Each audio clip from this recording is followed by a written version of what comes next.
Hello everyone, कैसे हैं आप सारे के सारे लोग। और मैं आ गया हूँ काफ़ी ऊंचाइयों पर। यहाँ पर देखो एकदम पूरा बर्फ ही बर्फ नज़र आ रहा है। तो बेसिकली एक क्वेश्चन दिमाग में आता है यहाँ पर। मुझे लग रही है इस समय बहुत ठंड, और मैंने उसी हिसाब से कपड़े भी पहन रखे हैं। तो एक प्रश्न आता है कि सर, जब हम लोग सूरज के करीब जाते हैं, मतलब कि जैसे जैसे हम लोग हाइट में ऊपर जा रहे हैं, माउंटेन्स पर जा रहे हैं, तो हम तो सूरज के करीब जा रहे हैं। और अगर हम सूरज के करीब जा रहे हैं तो टेम्परेचर वहां और ज्यादा होना चाहिए, क्योंकि सूरज करीब आ गया ना। लेकिन ऐसा नहीं होता है। जैसे जैसे हम ऊपर जाते हैं टेम्परेचर घटने लग जाता है। तो इसका क्या रीजन हो सकता है? तो देखो बेटा, पहली बात, जो डिस्टेंस का लॉजिक आप लोग देते हो वो इरिलेवेंट होता है। उसका लॉजिक ये है बेटा ना, क्योंकि आप ऑलरेडी 150 मिलियन किलोमीटर लगभग हम लोग दूर होते हैं सन से, अर्थ में।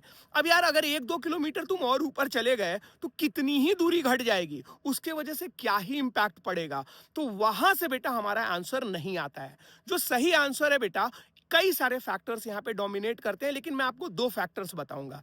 पहली चीज ये होती है कि जब सूरज की किरणें हमारे जमीनों पर पड़ती हैं, जैसे फ्लैट एरिया पे पड़ती है, अपने कुशीनगर में पड़ती है बेटा, तो वहां पर उसको एब्जॉर्ब करने के लिए बहुत सारी चीजें होती हैं। तो पहले क्या होता है कि वो सारा का सारा हीट क्या करते हैं, एब्जॉर्ब कर लेते हैं। सड़कें हो गई, खेत हो गया, हमारे बिल्डिंग्स हो गए।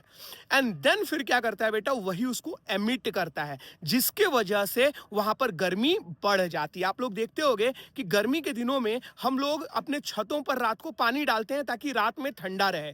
तो वो इतना एब्जॉर्ब करके रखा रहता है हीट, जो कि पहाड़ों पर इतना सरफेस नहीं हो पाने की वजह से वो इतना एब्जॉर्ब हीट को कर ही नहीं पाता है। तो ये एक सबसे बड़ा रीजन हो जाता है बेटा कि यहां पर पहाड़ों पे टेम्परेचर कम क्यों रहता है।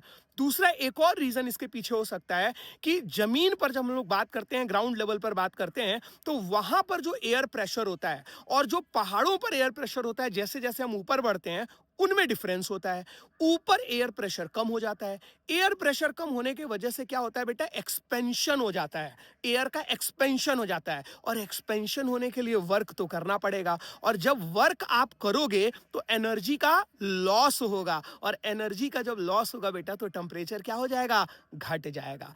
और भी इसके रीजन हो सकते हैं, लेकिन मैं अभी आप लोगों के साथ यही दो इंपॉर्टेंट रीजन शेयर करना चाहता हूं। तो आई होप आपको ये वीडियो अच्छी लगी हो, समझ में आया हो। ठीक है, तो that's all from my side. Thank you, have a nice day.